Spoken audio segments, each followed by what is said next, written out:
Today on Triumph Talks, I am introducing you to James R. Sisco, who is a father, athlete, veteran, businessman, and author. Jim's character was forged through 4 combat deployments during a turbulent 23-year military career as a recon Marine and naval intelligence officer. He is the author of The War Journal, which delivers a rare and valuable depiction of the adversity and hardships experienced by our Operation Desert Storm veterans. Corporal James Sisco's real time journal entries and never before seen photographs reveal critical life lessons and serves as a guide to navigating life's most difficult challenges far beyond the battlefields of Southwest Asia. James, thank you so much. Or can I call you Jim? I know that's kind of, Yeah, Jim's great. what do you prefer? Jim Thank you. Jim is perfect. Jim is perfect. Yeah, James is good for official author name. You are an amazing author, as people saw when I brought up the cover of your book. It is a #1 Amazon bestseller. It was a #1 hot new release and a top seller. So you have a very distinguished military career, and I'm sure that a lot of those sales probably came from all the veterans that know you and know that they need what you have to share. So I'm actually going to begin by asking you a question that I like to start with each author, and that is, what inspired you to write this book? I don't know. I mean, it was. I'll be honest, a very dark period in my life. I was going through a divorce and custody trial. I was actually going through therapy, and the therapist said, "Have you ever considered journaling?" And I kind of like thought about it for a moment, and I had written a journal while I was in Desert Storm, and every couple of days I Mhm. wrote in a journal. And after the therapy session, I went back home and pulled the journal off my bookshelf and started reading it. And honestly, was so overcome by emotions by the time I had finished it. I really didn't know what to do, and I remember that I reached out to Marianne Petrie, and she and I talked about what I was going through with regard to the custody visitation. And she said, I Yeah. shared the journal with her, and she said, "Hey, you really ought to get this to Melanie. She would like to see it." And we started our conversation, and you said, "Jim, this is amazing. You need to write this book." And really, because of your inspiration, and Oh, I wasn't expecting that. Wow, thank you. I mean, you told me that this would be a #1 bestseller, and And it obviously, I'd was. never written before, Mhm. and obviously, I sat down and put pen to paper, and within a couple months, finished the book and published it through you, and within a couple weeks, it was a bestseller. So, really, it was very fortuitous, and that the things that happened the way they did, but it was really chance and happenstance that I had written this journal. I was in therapy, and we had discussions about journaling, and that's how it started. Yeah, journaling is so therapeutic, and yeah, I saw the potential because a lot of what I do is work with veterans and help them process their traumas, their PTSD, and their experiences through narrative therapy. So I just saw in you the model of what I'm asking the veterans to do. And the truth is, I find in a lot of cases, many veterans, I think it's amazing. Let me back up and say this. I think it's amazing that you journaled like you did. And it's such an interesting book to read because it is the real time experience. It's not you looking back years and years later. It's what it was like from day to day and month to month, right there in the foxholes, not knowing what was going on. Reading your book gave me a real appreciation for the struggles of that war, which I think often goes unrecognized and unappreciated. It was actually a very successful war overall. And so I think we fail to see the struggles of those who are in it because it's just sort of glossed over as a success, which it's a good thing that by and large it was a success. But with that said, a lot of veterans don't want to talk about or therefore write about what they've been through. And the first thing I have to do to help them is break them open so they recognize the value of just sharing their stories. And so I just want to say, I think your book is so valuable because when I share it with veterans, they can read it and say, oh, I relate to what he's writing about. And I see how valuable it is to share those things. So you are truly a trailblazer in healing our veterans because of this book. And it's now I know that in the process of publishing, of course, it was very successful. You actually had a lot of interest from, you're gonna have to help me, you had some magazines that did articles about you and your book to just bring awareness to our veterans because it really is that important. Can you talk a little bit about that? Yeah, it did generate quite a lot of momentum, which was surprising for me in the beginning. It was expose in Soldier magazine. There was but I will tell you, the most rewarding. There was two incidents that were the most rewarding for me. One is I shared the war journal with Wounded Warrior Program and Wounded Warrior Resources, and I received an email from one of the clinicians or therapists who treats veterans, and she said, "Jim, thank you for writing this book. It enables me to understand the individuals I treat," and that was really for me, something very special because you have a person who is in the industry helping veterans, and she found that the war journal was something that enabled her or benefited her. So that was, a very rewarding thing for me. And then the next one, which is very personal to me, was one evening I was at home, and this is still when I was going through my custody and divorce situation. So I receive I see the phone ring, and I don't see recognize the number. It's always a crapshoot. And I was like, I just answered it, and I was like, "Good evening, Jim Sisco." And there's a voice on the other side. He goes, "Hey, Jim, my name is," I say his name was Steve. He said, "Hey, I wanted to give you a call. I read the war journal. I hope you don't mind me calling you."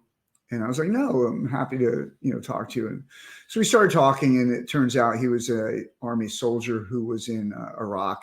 And he reached out to me because he wanted to let me know that he was in a very dark place in his life and he was thinking about suicide. And then he told me that he read the book and that it gave him purpose. And he saw that, he had faced similar things in his life, and the book gave him the inspiration and purpose not to, end his life. And I think those two examples are probably the most, vivid examples that I can come up with of, of the impact that the book has had on not only myself, but other people. Amazing. And yeah, that is not just the potential, but that is the accomplishment of your book. And like I said, it's fascinating. It's full of pictures. I wonder if you'd mind if I just brought up some of the pictures that we shared in your book, and No, maybe go ahead. we'll kind of go through some of the pictures. Maybe you can talk about where you were at that time, how you were feeling, what you can remember from your journal as the entries are near these pictures. Does that sound like a good Yeah, sure. And like I joke around and I say, the book was written for Marines. You had to put a lot of color pictures in it. We talked about it, do we go black and white? And I'm like, no, let's It's go gotta all be out. color. And so we put in the color pictures. But yeah, bring them up. I'm happy to All happy to right, talk well, about let's them. go through a few and let's just talk about this first one is real fun. Any women watching this are gonna like it. Here we go. Oh yeah. So I am the second from the left. There was me at I think I was 20, I think 20 or 21 years old at the time. I used to joke around. I was 160 pounds of spring steel and sex appeal, totally Kevlar. But if you look at this picture, the oil fire, the oil wells were burning and the oil was in the air. It was like a dark smog that we lived with all the time. You would wash your clothes outside, and within a couple of minutes, the oil would be on your clothes and camouflage utilities. We were always dirty. It was a perpetual state of dirtiness, and I think this picture, represents it pretty well. But Yeah, it's kind of embarrassing. So we can take that one off if you don't mind. Oh, I see a lot of bravado in that picture. Yeah, a little. Yeah. I wish I had that body now. I'll just say that.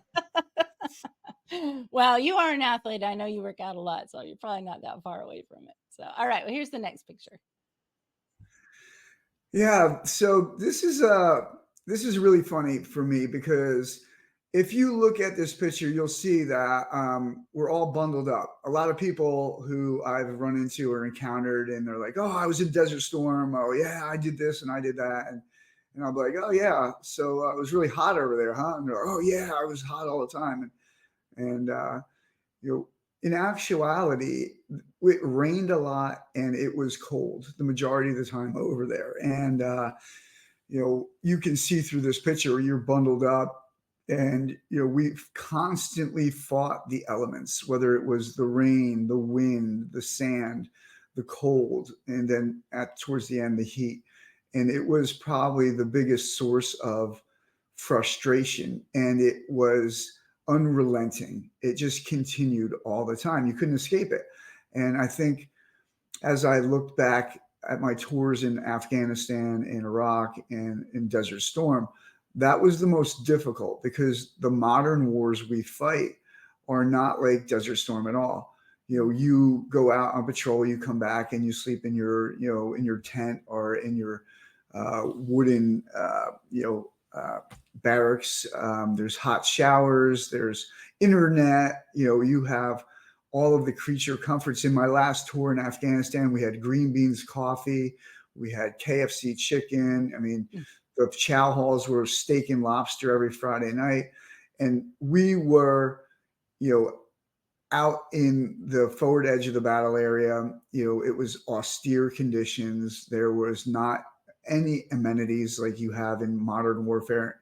And to be honest, today's warriors are soft, in my opinion. They've forgotten, what warfare truly is and is supposed to be.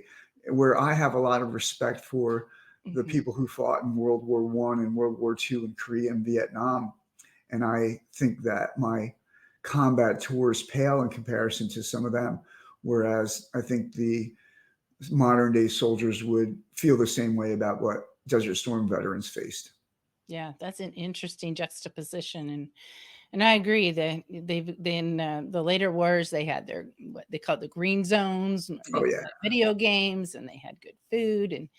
And in your journal, it's a lot of what you wrote in your journal was, I'd say that picture reflected the physical challenges of being cold and just the sparse climate you're in. And then there was the mental challenge of not knowing when the war was going to kick off. I know you sat in those conditions, not fighting, just sort of ready to go, but not going. And there's an interesting kind of mental battle that goes on when you're not able to just go full force into battle and you're just waiting for it to come. How long did you wait? Do you recall? It seemed like I was a It lot was of your entries. yeah, it was a while between when we started the deployment, when we actually deployed to Iraq and Saudi Arabia and Iraq. And then actually when the ground war started, it was probably about 6 months. I believe the most difficult time was the 2 months leading up to the war because we moved from our forward operating base, Camp 15, where it was a little more luxurious, shall we call it, where we actually had tents and there was a chow hall and there was a PX. Very Yeah, luxurious. we had a phone center where you could wait Yeah. for 4 hours online to get a 10-minute phone call through the USO. Wow. And then once we moved out away from Camp 15 and we were forward deployed, that's when it really hit us because you were moving every couple days, you were digging fighting holes, you had these tents and makeshift positions. You no longer had the chow hall. One of the funny things I talk about is I went 38 days without a shower at one point. and Wow. you start growing things in places you never expected. We won't talk about that, but Is that in the journal? I don't know if I remember reading I that. do. Yeah, I don't talk explicitly about where things grew, but anyway, Yeah. um, it was at those 2 months leading up to the war, and I did a podcast the other day where I talked about, I knew my mental health was deteriorating. I prayed for war. I wanted to go to war, Right. and you add on some additional stresses like not having communications. Like in today's society, you can go on social media, you can go on Facebook, you can go on Twitter, you have access to communications. We were writing letters, and you were waiting for a letter to arrive or a care package to arrive. So you don't have that information. You don't have steady communication. So that's another thing that really weighed on people a lot. Yeah, I remember reading so often just the waiting and just wanting to go to war because it's just hard to be in that state. And I think we can all relate to that. Even those of us who haven't been to war, we might be waiting for something to happen or know, something's just on the edge that might be challenging and we just want to take it on. And so I think people can relate to that, but it's more intense when you're actually sitting in a foxhole with no communication and no shower. And so, hopefully those who are watching this that aren't veterans can understand just what has been done for us and for the protection of our country, for sure. So I have another picture I want to bring up. I think this is an Uh, important one. yeah. All right. So I think people heard about the oil well fires when Iraq invaded Kuwait. They destroyed the oil production facilities, and there were hundreds and hundreds of oil wells just burning. And it took years for them to extinguish the oil wells. And we were subjected to, like you can see, the oil in the air, and the intense heat. We walked close to a couple of them just for fun, and and those are vivid. I remember at night you would just look out and see across the border just hundreds and hundreds of oil well fires burning, and something I'll never forget. Wow. Yeah, I can't imagine that was too healthy either to be exposed to some of the toxins that came out of those. I know Yeah, there's and things there. I know there's a lot of toxic exposure in that experience. yeah, the burn pit thing, the exposure to the oil well fires. Fortunately for me, I haven't experienced any of those illnesses or any symptoms Mm, of those illnesses, good. um, and hopefully I won't. I hope not too. All right. So now I have a really good picture of you to share. Oh no. So I enjoy this picture. This picture was at my retirement ceremony. After I left Desert Storm, within a couple of weeks, I left the Marine Corps, and but my service didn't end. I actually really wanted to go back into the Marine Corps. I went back as to become an officer. I won the Commandant's Trophy, which is the top national graduate at an officer candidate school, but it wasn't in the cards for me, and I wound up joining the Navy. Uh, did about 18 years as a naval intelligence officer, made several deployments, 3 tours in Afghanistan, deployments to Ethiopia, Somalia, Iraq. Um, and people joke around with me. They say I look like a Central American dictator with all of my ribbons and medals. Uh, As a matter of that is a fact, lot of that ribbons on you. ceremony, yeah, the presiding officer was a 2-star admiral he was a commander when I was an ensign, and he looked over at me and said, "Hey, Jim, do me a favor." And I'm like, "Yeah, what's up, sir?" He goes, "Go stand over there." And I was like, "Why?" He goes, "You're embarrassing me with all your medals." And I said, "Hey, sir, maybe if you did something sitting behind a desk in your career, then you'd get some of these." But so we joked That's around, but a lot of veterans, a lot of prior service, they look at your medals and as your resume, and that makes I'm sense. proud. Yeah, I'm proud of the things I've done. I can tell you the ones that I've earned and have a lot of kind of respect for was Army Commendation Medal. I was in the Navy. The Army issued me an award for my work in Operation Enduring Freedom as a targeting officer on board the USS John F. Kennedy, exploiting targets and pursuing Osama bin Laden with Task Force Dagger and Task Force Stiletto. So the fact that the Army recognized me as a naval intelligence officer was probably one of my best awards. Yeah, that's amazing that you served in both of those branches and got so many awards. You definitely have given a lot to our country, and I thank you for that. I really do. I appreciate it. Yeah. All right. I want to bring up the next question. This is an important one. And that is, what do you hope people will take from reading your book? Well, I write the purpose in the right after the forward of the book, and really the purpose captures why I wrote it. When we were talking about publishing this book, I really had to understand why I was going to do it, who my audience was going to be, and what they were going to take away from it. And I think when we were talking about that, we also came up with why we came up with the title.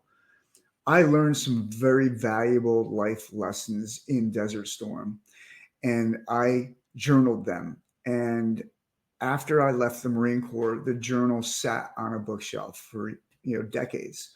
And those life lessons that were captured and contained in my journal entries would have been invaluable throughout my life if I had continued to read or go back and look at the journal.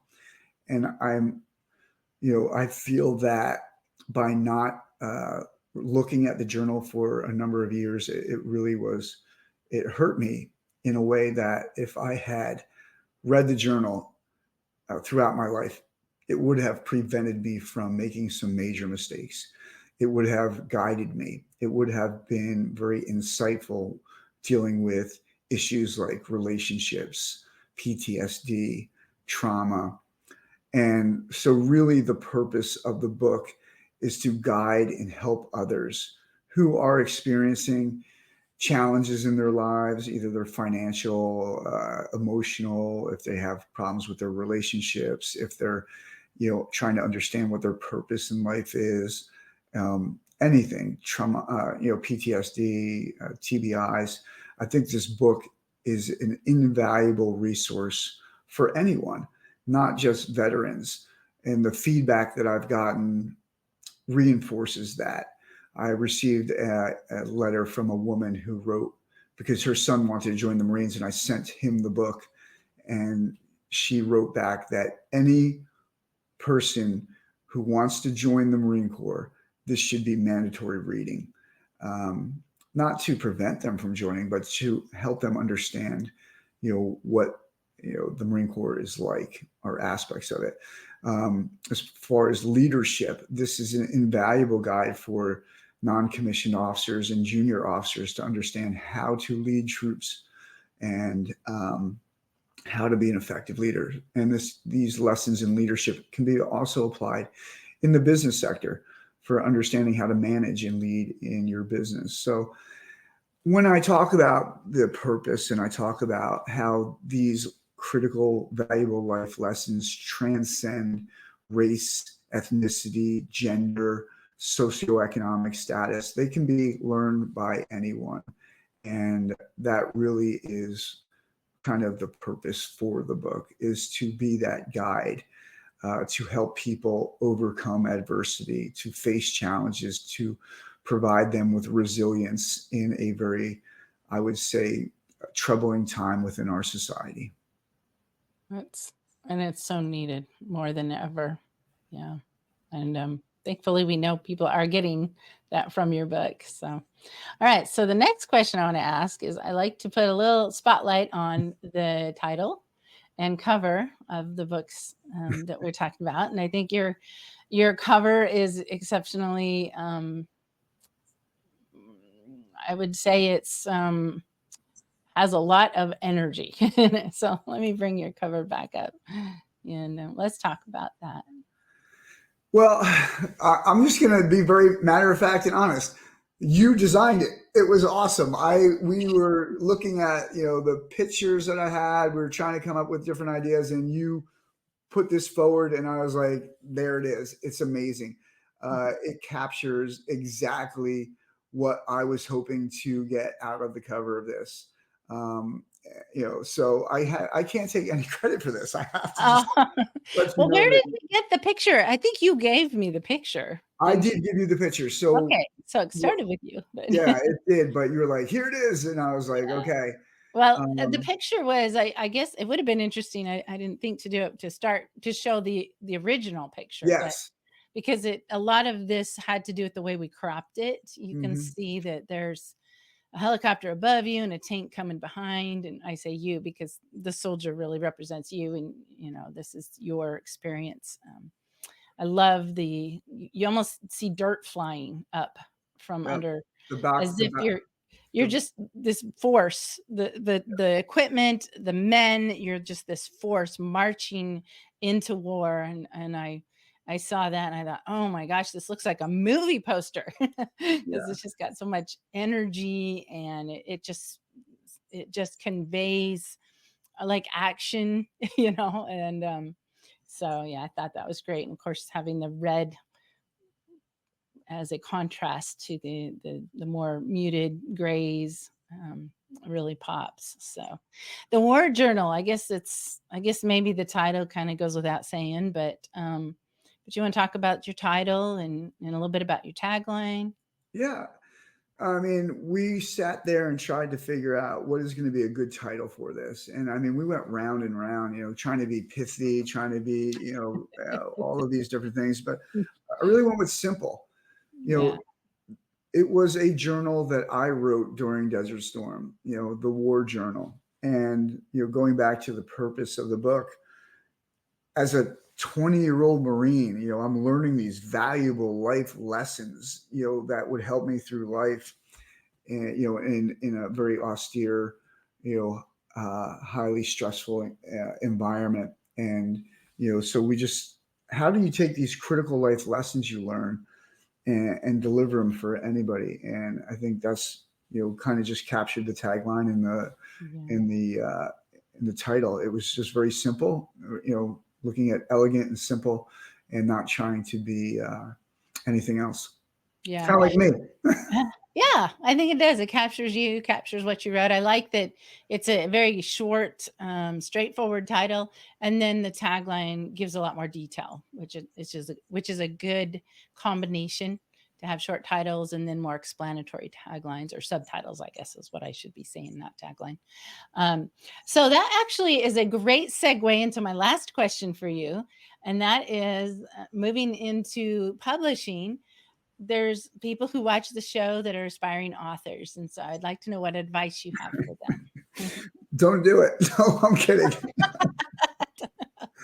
Okay, go from there. I would say there's probably two things that I would say is number one, have a plan. Um, if you plan on writing a book, do some research, create a strategy, have a plan, and execute the plan. For me, it was very simple because the majority of the writing was done because these were just transferring these journal entries from this journal that I had onto paper and then providing some context to that. So it was relatively easy. Um, I also have written two full miniseries or two full seasons of a Netflix miniseries or a miniseries that can be produced on Netflix. And that was a little more difficult because I really had to come up with the strategy and the design and come up with a character arc and a lot of the things that you have to do for writing a book. I didn't have to do for this one. So that would be my first piece of advice is have a strategy and execute on that strategy based upon research.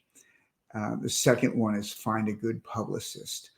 Whether you're self-publishing, whether you're trying to go through a major publishing firm or independent publishing firms, find a publicist who you're comfortable with, who you can work with, and who will work within your budgetary constraints, because you have to worry about that also. And by the way, I'm not sure if I ever told you, but thank you very much. You were incredible, and and we agreed on a price, and you went down on your price to accommodate me and what I was going through. So that was great. And I'm not saying that anybody else you should do that. Yeah, for no. anyone else. Well, I love our veterans, and I do give them discounts because their stories are so important, and you've done so much for us. And so, yeah, anybody watching, if you're a veteran, I do discount for veterans.